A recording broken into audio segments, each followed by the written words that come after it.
जय सिया राम। श्री गणेशाय नमः। ओम। वीर हनुमंत लाल की जय। सुग्रीव बाली युद्ध के प्रसंग में आपको लेकर चल रहे हैं। सुग्रीव का राज्याभिषेक। सेवक सठ नप कृपन कुनारी, कपटे मित्र सूल समचारी। सेवक सठ नृप कृपन कुनारी, कपटी मित्र सूल समचारी। हे सुग्रीव, जो सामने तो मीठा बोलता हो और पीछे कुटिल व्यवहार करता हो, जिनका मन सांप की चाल जैसा टेढ़ा हो, ऐसे मित्रों को छोड़ देना चाहिए। हे सुग्रीव, नीति सुनिए। मूर्ख सेवक, कंजूस राजा, उल्टा स्त्री और कपटी मित्र हमेशा सूल के समान होते हैं।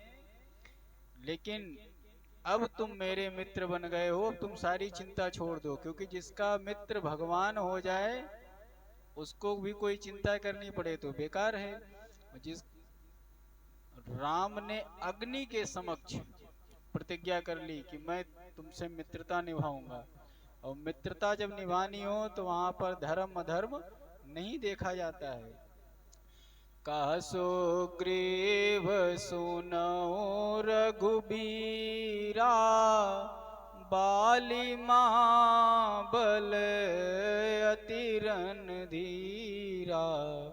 दुंदुभि अस्ते ताल दिखराए, बिनु प्रयास रघुनाथ डहाए।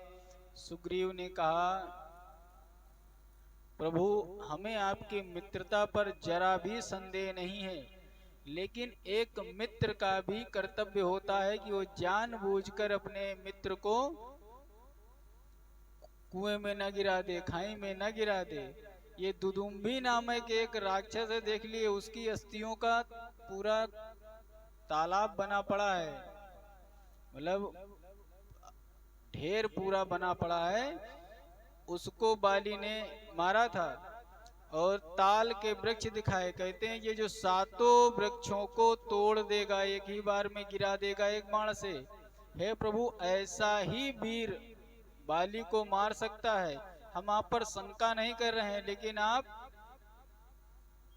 समझ जाइए कि कितना वीर है वो और कितना ताकतवर है। भगवान ने कहा, अगर तुमको शंका है या यही बात लग रही है कि इन ताड़ के वृक्षों को एक बाण से गिरा दें, मंगाया धनुष और एक ही बाण में सातों वृक्ष। बोलिए सियावर रामचंद्र की जय। सुग्रीव को विश्वास हो गया तो कहा, चलो प्रभु कह रहे हो तो। राम अभी तक वो अपने बल पर लड़ने जाता था, आज राम भरोसे लड़ने गया है। लय सुग्रीव संग रघुनाथा, चले चाप सायक गैया था। सुग्रीव को युद्ध के लिए भेजा तो बाली के पास जाकर के सुग्रीव ने गर्जना करी, ए बाली निकल बाहर, ए बाली निकल बाहर। आज जब सुग्रीव को ऐसे आवाज लगाते सुना, बाली उठा कि अभी चलते हैं, देख रहे हैं इतनी पिटाई किया, ये नहीं सुधरा, आज हमारे दरवाजे पर आकर के अभी तक ऋषिमुख पर्वत पर छुपा बैठा था। तब पत्नी ने समझाया बाली को, सुनो पतिदेव, अभी सूचना मिली है कि सुग्रीव की मित्रता रघुनाथ जी से हो गई है, और हमको लगता है कि यह रघुनाथ जी के बल पर उचक रहा है। इसलिए कभी भी जोश में होश नहीं खोना चाहिए, जरा विचार कर लो, नहीं तो वो डर करके जो तुम्हारे सामने बोलता नहीं था, आज दरवाजे पर आकर के आवाज लगा रहा है, कौशलेश सुत लक्ष्मण रामा, कालहु जीति सकई संग्रामा। वे दोनों दशरथ जी के पुत्र राम और लक्ष्मण संग्राम में काल को भी जीतने वाले हैं। इसलिए तारा सुझाव देने लगी, आप दान मान आदि संस्कारों के द्वारा उन्हें अपना भी अंतरंग बना लीजिए, मित्र बना लीजिए, जिससे वे वैर भाव को छोड़कर आपसे भी मित्रता कर लें। पुष्ट ग्रीवा वाला सुग्रीव आपके अत्यंत प्रेमी बंधु हैं, इसलिए जब वो उनके मित्र हैं तो तुम्हारे भी मित्र हो जाएंगे। इस समय भात प्रेम के सहारा लेने के सिवा कोई दूसरी गति नहीं है। और यहाँ पर कोई समाज में कुछ कहेगा भी नहीं। भाई भाई में भाई नहीं बनती थी, मतभेद था, आज मन मिल गया, कोई बात नहीं है, इसमें कोई बुराई नहीं है। बाली तारा से कहने लगा, तो व्यर्थ में चिंता कर रही है। कहा बाली सुन भीरू प्रिय समदर्शी रघुनाथ, जो कदाच मोहि मारिए तो पुनि हो सनात। बाली कहता है,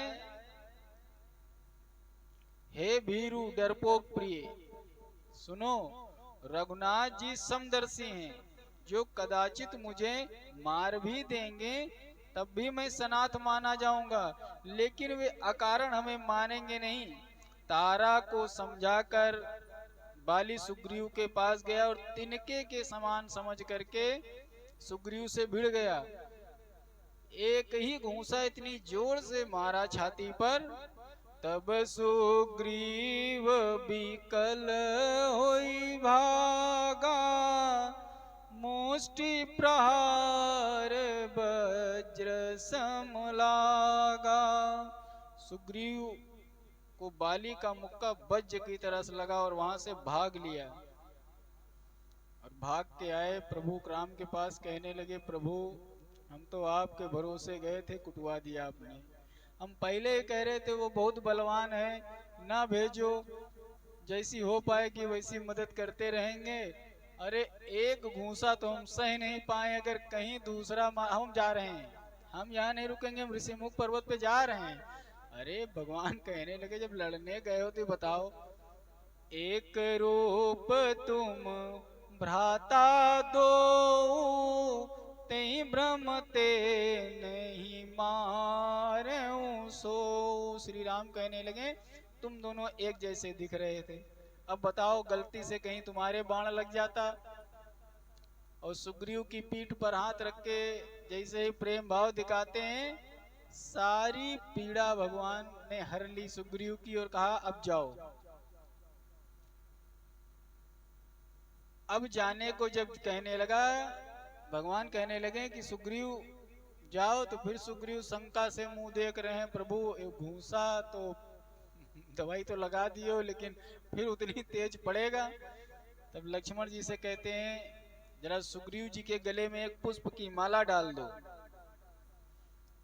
जिससे हमें पहचान हो जाए, और जाओ जाओ करके भेज दिया। सुग्रीव भी वहां पहुंचकर पहली के बाद फिर आवाज लगाई, मेली कंठ सुमन के माला, और पटवा पुनि बल दे विशाला, पुनि नाना विधि भई लड़ाई, बिटप ओट देखई रघुराई।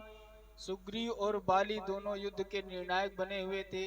श्री राम जी वृक्ष की ओर से देख रहे थे, और अब उनके सामने सुग्रीव को माला पहने हुए देखा तो भ्रम का प्रश्न नहीं उठाओ, और सुग्रीव को छल से बल से युद्ध करते हुए हिम्मत हारता हुआ देख श्री राम जी ने एक बाण तान करके बाली के हृदय में मार दिया। मुक्त सुवज्र निर्घोषा प्रदीप्ता निसन्निभा, राघवेण महाबाणो वालि वक्षसि पातितः। श्री रघुनाथ जी ने वज्र की भांति गड़गड़ाहट और प्रज्वलित आसन की भांति प्रकाश करने वाला एक महान बाण छोड़ा, जो बाली के वक्ष स्थल पर जाकर के चोट पहुंचा दिया। बाण लगते ही वो पृथ्वी पर गिर पड़ा, किंतु श्री राम को सामने खड़ा देख करके उठकर बैठ गया और कहने लगा, प्रभु श्री राम के सिर पर जटा है, श्याम शरीर है, नेत्र लाल हैं, हाथ में धनुष बाण धारण किए हुए। बाली कहने लगा, हे प्रभु, आपका अवतार राक्षसों का विनाश करने के लिए हुआ, ऐसा सुना था।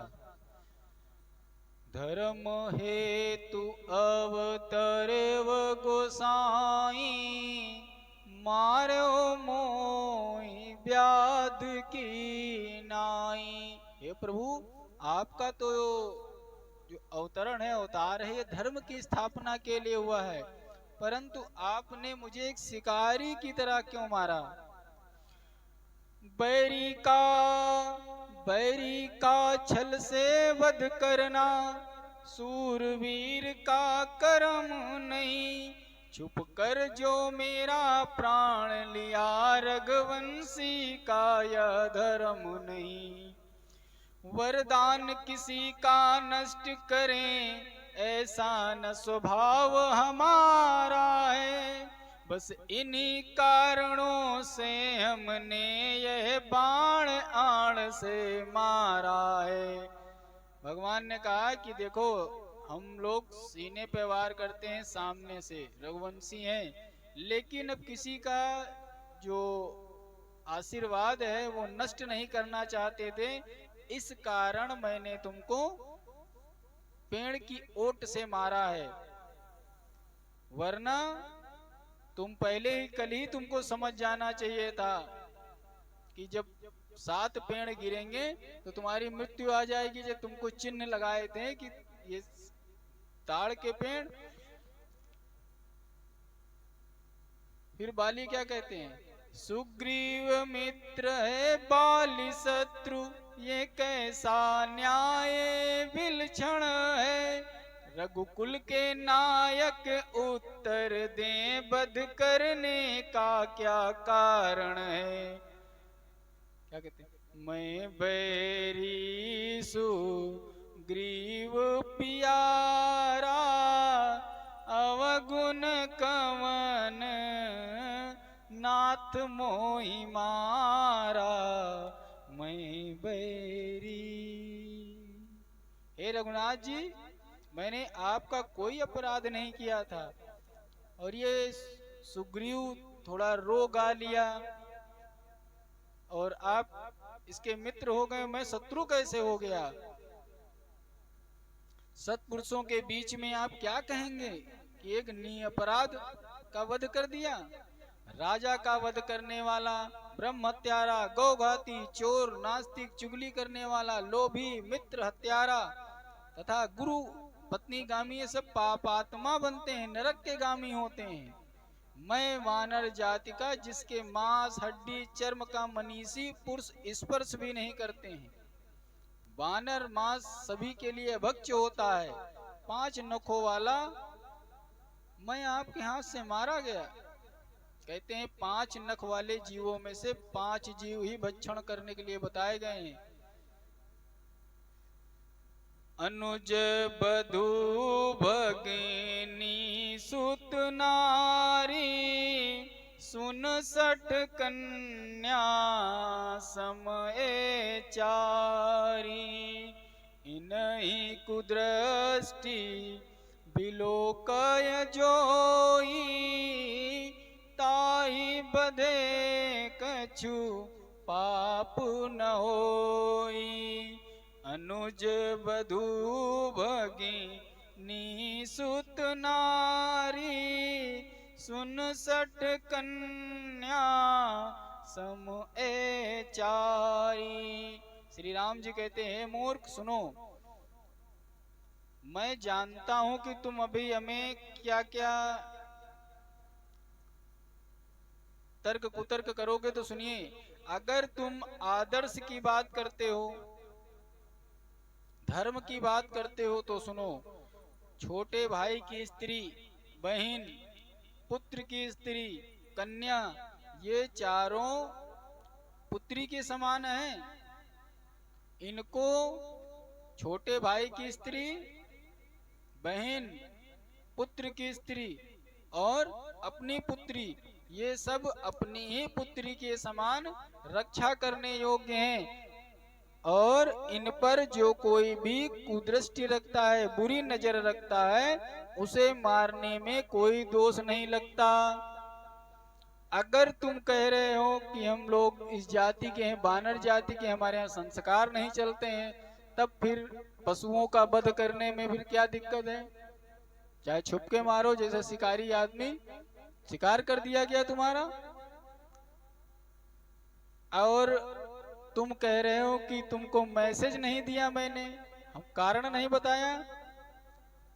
तो कहा, हे बाली, तुम किसी और की न सुनते, कहीं ज्ञान न लेने जाते, अपनी पत्नी तारा के समझाने पर भी गौर नहीं किया, क्योंकि कामी व्यक्ति की विचार शक्ति क्षीण हो जाती है। तुम्हें अपने बल पर बड़ा घमंड है। तुमने सुग्रीव के जीते जी उसकी पत्नी रूमा का, जो तुम्हारी पुत्र वधू के समान है, उसका तुमने हरण किया। तुम पापाचारी, इसलिए पापाचारी को मारने में कोई दोष नहीं लगता। बाली कहने लगा, अगर आप सीता से रावण को मुक्त कराने के लिए सुग्रीव से मित्रता किए हैं, इसके लिए मुझे मारा है, तो प्रभु खाली आप हमें आदेश दे देते तो मैं रावण के यहाँ, रावण को बाली अपने यहाँ बगल में दबा के 6 महीने तक परिक्रमा करता रहा। तो बोले, रावण को तो मैं ऐसे दबा के सीता जी को ले आता। हाँ प्रभु, हाँ मुझसे प्रभु पहले मिलते तो मैं अवश्य दिखला देता। पावक की साक्षी फिर होती, सीता को प्रथम मिला देता। हे प्रभु, आप हमें पहले मिलते तो ये अग्नि की साक्षी मान के जो मित्रता की हो, ये बाद में होती। मैं पहले सीता को लाके आपको दे देता। मैं उसको खूब जानता हूँ जो उन्हें चुरा कर भागा है। मैंने उस तुच्छ अनाड़ी को 6 मास कांख में दाबा है। रघुनाथ जी कहने लगे, हे बाली, आज तुझे धर्म की बातें याद आ रही हैं। अब तक तू अधर्म में रत था, इसी कारण मैंने तुझे मारा है।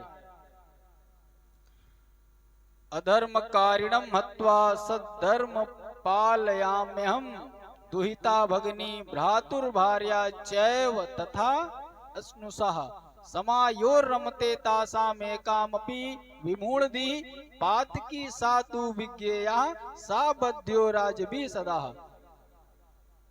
बाली कहने लगा, हे प्रभु, आपके सामने मेरी चतुराई नहीं चल रही है। और जैसे ही प्रभु ने कहा कि तुमने मैसेज नहीं दिया, तो बोले, हम डायरेक्ट नहीं आते हैं। भगवान कभी कोई चीज डायरेक्ट नहीं कहने आते हैं, किसी न किसी के माध्यम से वो संदेश भेज देते हैं।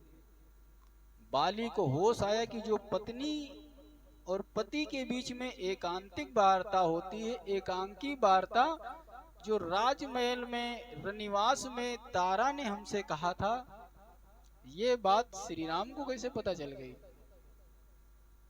समझ गया कि ये कोई और नहीं है, ये अंतर्यामी है, और शरणागत हो गया। बाली कहने लगा, प्रभु, आपके सामने मेरी कोई चतुराई नहीं चल सकती है। अब मैं आपकी गति पाकर भी पापी रह गया। अब आप हमारे सामने खड़े हो, आपने हमें वध कर दिया, अब हम मृत्यु को प्राप्त होने जा रहे हैं, तो क्या प्रभु अब भी हम पापी हैं? प्रभु ने, श्री रघुनाथ जी ने विनम्र वाणी सुनकर उसके सर पर अपना हाथ रख दिया। अचल करऊं तनु राखऊं प्राणा, अचल करऊं तनु राखऊं प्राणा, बाली कहा सुन कृपा निधाना। सर पे हाथ रखा, कहा अचल कर दें तुमको, रखोगे प्राण, जियोगे, अजर अमर कर दें। बाल कहा, सुनो प्रभु, तुम अपने प्राणों को स्वयं रखो। अब हमको यहाँ पर जीना वीना नहीं है। इतना बढ़िया अवसर है कि आप हमारे सामने खड़े हो, सर पे हाथ रखे हो। ये मृत्यु लोक में हम बंदर का शरीर लेकर के भोग विलास में जुटे रहे। कौन मूर्ख हो जो भगवान सामने खड़े हैं। यहाँ बानर की नट मरकट की भाई हम लोग नाच रहे हैं बंदरों की बात, और हम तो बानर योनि में हैं। इस बंदर के शरीर के लिए आपका गति छोड़ दें हे प्रभु, हमें नहीं चाहिए। ये सुनकर बाली ने अपने जन्म जन्म मुनि जतनु कराही, अंत राम कही आवत नाही।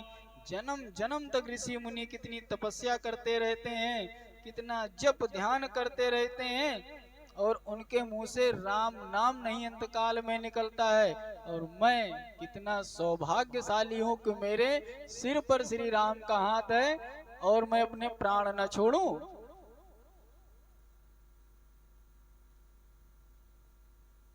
आप मेरी विनती सुनिए प्रभु, हमको प्राण वगैरह नहीं प्रिय, हमको बस अब आपकी शरण में चले जाना है। लेकिन मेरा एक पुत्र है अंगद, मैंने बचपन से उसका बड़ा दुलार किया है, प्यार किया है। वो मुझे न देखकर बड़ा दुखी हो जाएगा। प्रभु अभी उसकी बुद्धि भी परिपक्व नहीं है, इसलिए तारा कुमार अंगद मुझे बड़ा प्रिय है। आप मेरे उस महाबली पुत्र की रक्षा करिए और उसको अपनी शरण में रखिएगा। सुग्रीव और अंगद दोनों के प्रति आप सद्भाव रखें। कभी भी वो शत्रु का पुत्र है ऐसा मन में विचार न लाएं। आप दोनों के ही रक्षक बने। बाली कहने लगा, हे प्रभु आप मेरे सामने खड़े रहिए। दो ही लोग तो भगवान को सामने खड़े रहे कि जब तक मेरे प्राण न निकले मेरे सामने खड़े रहो। भगवान चौंक गए कि पूरी लीला बाकी है, ये भक्ति भाव में आ गया है, और कहो हमको देखते रहे युगों तक तो आगे काम खत्म हो जाएगा। मुस्कुराने लगे तो बोले क्या चाहते हो भाई, तुम प्राण न छोड़ो तब तक हम खड़े रहें। तो कहने लगे, हे नाथ एक वरदान हमें दे दीजिए। श्री राम ने कहा, मैं तो पहले ही कह रहा हूँ जो मांगो दे रहा हूँ, तुमको ठीक कर दूं, तुमको फिर से राजपाट दे दूं, क्योंकि अब तुम्हारे सद्बुद्धि आ गई, दंड तुमको मिल चुका है, जो कहो। तो बोले हमको प्राण वगैरह नहीं चाहिए। अब नाथ करी करुणा बिलो कहूँ देहु जो बर मांगऊ, जही जोनि जन्मो कर्म बसता राम पद अनुरागऊ, या तनय मम सम विनय बल कल्याण प्रद प्रभु लीजिए, गई बासुर नर ना आपन दास अंगद कीजिए। हे नाथ मुझ पर अब अपनी दया दृष्टि करिए और मुझे एक वर दीजिए। मैं कर्मवश जब भी कोई अवतार लूं, जन्म लूं, अवतार भगवान लेते हैं, जब भी मैं कोई जन्म लूं तो ये आपसे शत्रुता वाला कहीं कैरेक्टर लीला नहीं आनी चाहिए। जब भी जन्म लूं तो आपके चरणों से प्रेम करूं। हे कल्याणपत प्रभु, मेरा यह पुत्र अंगद विनय और बल में मेरे ही समान है, इसे आप स्वीकार करिए। भगवान को अपना पुत्र दान दे देता है। हे देवता और मनुष्यों के नाथ, बांह पकड़ इसे अपना दास बना लीजिए। रघुनाथ जी ने कहा कि ऐसा ही होगा।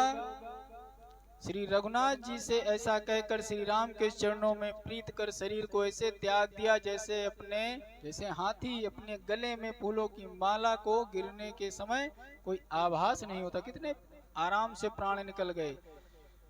और बाली के समक्ष ही अंगद को सुग्रीव से कहा, यही युवराज बनेंगे। अब जैसे ही बाली का भगवान में लिप्त हो जाते हैं, प्रवेश हो जाता है। तारा बिलखी देखी रघुराया, दीन ज्ञान हरि ली हे प्राणनाथ, प्रधान, भालू, बानर, जो आपकी महावीर जितने भी हैं वो सब आपकी सेवा में रहा करते थे। बड़े बड़े महावीर आपके आगे कुछ नहीं थे, आज बड़े बड़े वीर विलाप कर रहे हैं। मेरा बेटा अंगद भी शोक में पड़ा है। वानरों को इस समय काफी कष्ट हो रहा है, और मेरी अनुनय विनय वाणी सुनकर आप जागते क्यों नहीं हैं? और रघुनाथ जी की तरफ इशारा करके बार बार रो रही थी। इन ज्ञान हरि लीनी माया, इतना विलाप कर रही थी। तारा से प्रभु कहते हैं, तारा तू किसके लिए रो रही है? तो बोले पति के लिए। बोले पति तो यहीं पड़ा है तेरा। क्षितिजल पावक गगन समीरा, पंच रचित अति अधम शरीरा, प्रगट सुतनु तव आगे सोवा, जीव नित्य के लगी तुम रोवा। हे तारा, पंच तत्वों से बना शरीर तो तेरे आगे पड़ा है। अगर तू इस शरीर के लिए नहीं रो रही है, आत्मा के लिए रो रही है, तो आत्मा तो नित्य है। वो न कभी जन्म लेती है न कभी मरती है। वो प्रकट हुई थी शरीर में, और इस शरीर में वो आत्मा परमात्मा के पास से आई थी और परमात्मा में चली गई। तो उस पर तेरा कोई अधिकार नहीं। अगर तू उसके लिए रोकती है तो व्यर्थ रोना है। कुत्राविखेदा कायस्य जिह्वा कुत्राविखिद्यते।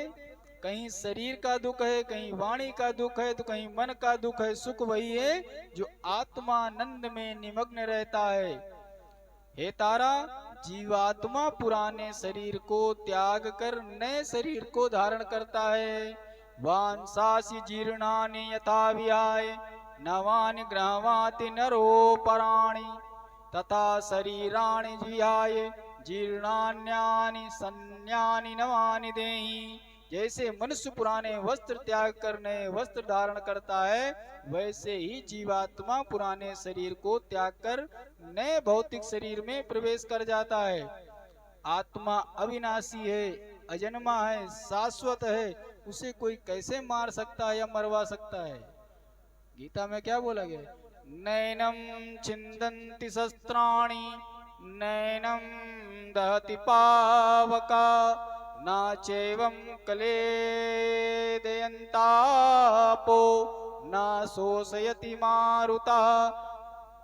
ये आत्मा न तो कभी शस्त्र द्वारा खंडित किया जा सकता है, न अग्नि द्वारा जलाया जा सकता है, न जल के द्वारा भिगोया जा सकता है, न वायु के द्वारा सुखाया जा सकता है। श्री राम कहने लगे, तुम सब बहुत आंसू बहा चुके, अब उसकी कोई आवश्यकता नहीं है। देखो, भगवान समझाना चाहें तो एक ही बात में समझा दिया था, एक ही बात कही थी, बाकी तारा चुप हो गई। दीन ज्ञान हरि लीनी माया,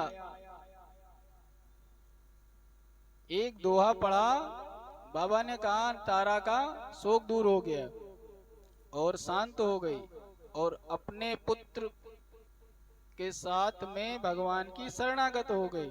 भगवान जिसको समझाना चाहते हैं उसको एक क्षण में समझा देंगे, और नहीं समझाना होगा तो दुर्योधन को कितना समझाएं, लेकिन नहीं समझना तो नहीं समझा पा, क्योंकि भगवान को नहीं समझाना था। सुग्रीव को आज्ञा देते हैं, हे सुग्रीव, मेरी आज्ञा से बेटा अंगद के द्वारा बड़े भाई का जो शास्त्रोक्त कर्मकांड होता है वो विधि पूर्वक पूरा करो, और मुख्य बलवान वानरों के साथ वाली के शव को फूलों के विमान में रखकर राजोचित उपचार सहित अंतिम संस्कार करो। श्री रघुनाथ जी लक्ष्मण जी से कहते हैं, तुम जाकर सुग्रीव को राज सिंहासन पर अभिषिक्त कर दो। और आज्ञा पाकर सभी लोग रघुनाथ जी के चरणों में सिर नमाकर चल दिए। लक्ष्मण तुरत बुलाए पुरजन विप्र समाज, राज दीन सुग्रीव का अंगद का युवराज। सुग्रीव को राज्य दे दिया, अंगद को युवराज बनाया गया। सुर नर मुनि सब कय रीति, स्वार्थ लाग करई सब प्रीति। देवता मनुष्य महात्मा सभी स्वार्थ के ही बस प्रेम करते हैं। अगर शरीर से प्रेम करते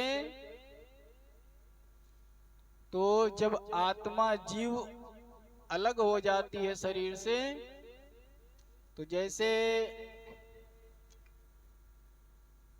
मर गए भैया, तैसे तुरंत घंटों में पूछने लगते हैं सब लोग, भैया कितनी देर में मिट्टी। आत्मा शरीर से निकली नहीं कि शरीर हो गया मिट्टी। और लोग कहने लगते हैं जल्दी करो नहीं आने लगेगी बदबू। कोई बर्फ की सलाह देने लगता है, कोई घड़ी दिखाने लगता है। यहाँ पर सभी लोग स्वार्थ बस एक दूसरे की प्रीति करते हैं। अच्छा, जानते सभी को मरना है एक दिन। कौन है कोई ऐसा है जो ना जानता हो कि मरना है? हर व्यक्ति को पता है मरना है। किसी को ऐसा पता ही नहीं है कि झूठ क्या गलत है। सभी जानते हैं झूठ गलत है, सत्य सही है, लेकिन झूठ सभी बोलते हैं। पाप करना गलत बात है, सभी जानते हैं, लेकिन लोग पाप करते हैं। क्योंकि जब हम अपने कर्म करने पर आ जाते हैं तब हम अपनी मृत्यु को भूल जाते हैं। अच्छा, एक प्रसंग आप लोगों ने देखा होगा, जब कोई मर जाता है तो लोग सांत्वना देने वाले आते हैं। मोहल्ले वाले आते हैं, नहीं आते हैं? क्या कहते हैं? भैया जो होना था हो गया, सबके साथ में होता है, ज्यादा परेशान न हो, ज्यादा दुखी न हो। और यही गीता वाला श्लोक भी सुना देते हैं। कुछ पढ़े लिखे लोग भी होते हैं, नैनम छिंदन्ति शस्त्राणि नैनम दहति पावका। तो रोने वाला जो जिसके घर में कोई मृत्यु हुई है, माँ बाप भाई जो कोई मरा है, वो फोट फोट के रो रहा होता है, अरे बप्पा रे, अरे अम्मा रे, अरे भैया रे। अरे भैया गीता में लिखा हुआ है, शांत हो जाओ, इतना नहीं रोने की जरूरत है। अब अगला वाला अगर खुल के दुख में रोना भी चाहे तो उसको गीता का श्लोक सुना देते हैं, तो सोचता है कि अब चुप नहीं होंगे, तो इसको लगेगा कि इनको गीता आती नहीं है। अब वो खुल के रो भी नहीं पा रहा, लेकिन मन में क्या कहता है कि बेटा तुम्हारे घर में नंबर आएगा तो हम भी यही श्लोक सुनाएंगे आकर के। क्योंकि यह श्लोक सुनाते सब लोग हैं, लेकिन मानता कोई नहीं है। एक होता है शमशान वैराग्य। जब किसी की मिट्टी में जाओ, जब शव आदि देखो, तो कुछ लोगों को क्षणिक होता है शमशान में, कुछ लोग घंटे 2 घंटे का।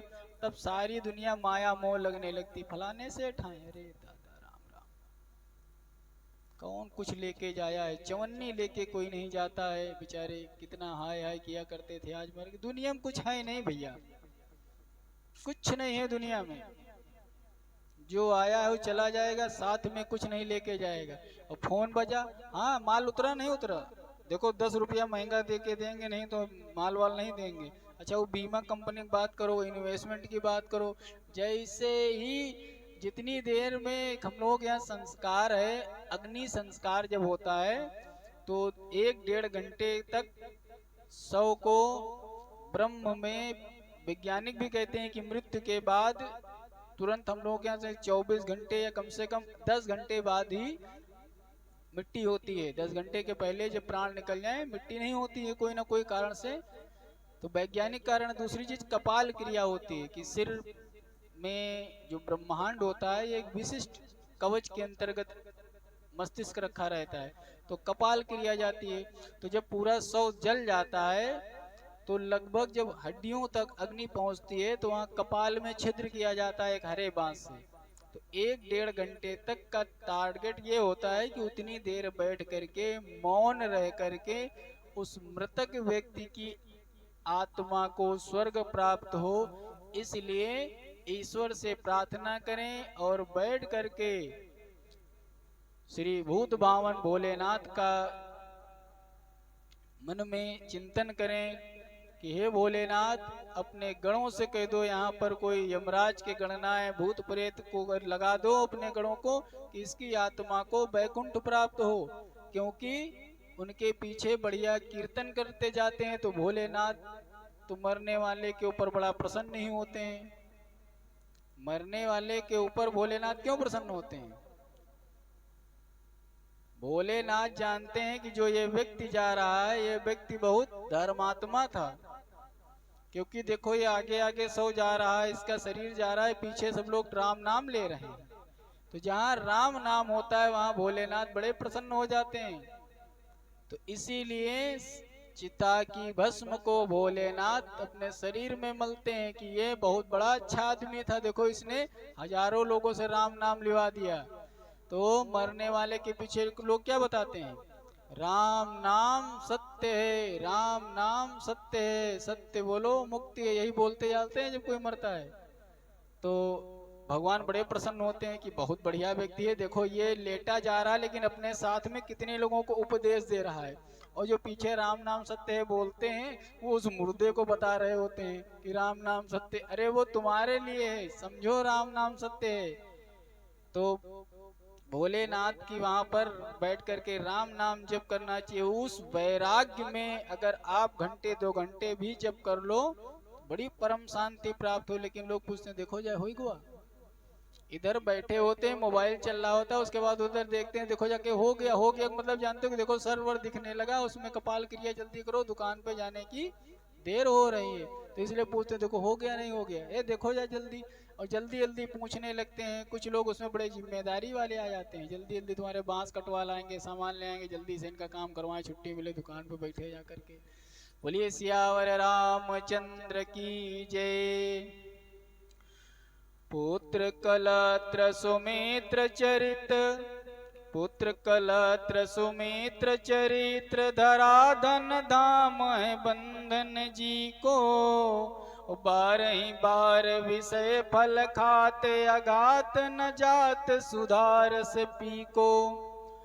आन ओ शान तजो अभिमान कहीं सुन कान भजो ही अपी को। पाए परम पद, पाए परम पद हाथ सो जात, गई सो गई अब राख रही को। पुत्र कलत्र सुमित्र चरित्र धरा धन धाम है बंधन जी को। पुत्र धन धान्य मित्र चरित्र धरा धन रुपया पैसा सब बंधन है। 12 बार विषय ये सब में फंसे रहोगे तो बार बार इनको खाते हुए कभी भी अग्नि ही से नहीं बुझाई जा सकती है। जिस चीज का स्वाद तुम्हारे मन को लग गया है उस को पाए बगैर तुम्हारा मन शांत नहीं होगा। इसलिए आन ओ शान तजो अभिमान कहीं, सुन कान भजो हिया पी को। हृदय के पिया कौन है? सियाराम का भजन करो। इसलिए कुछ रखा नहीं। श्री राम जय राम जय जय राम, श्री राम जय जय राम।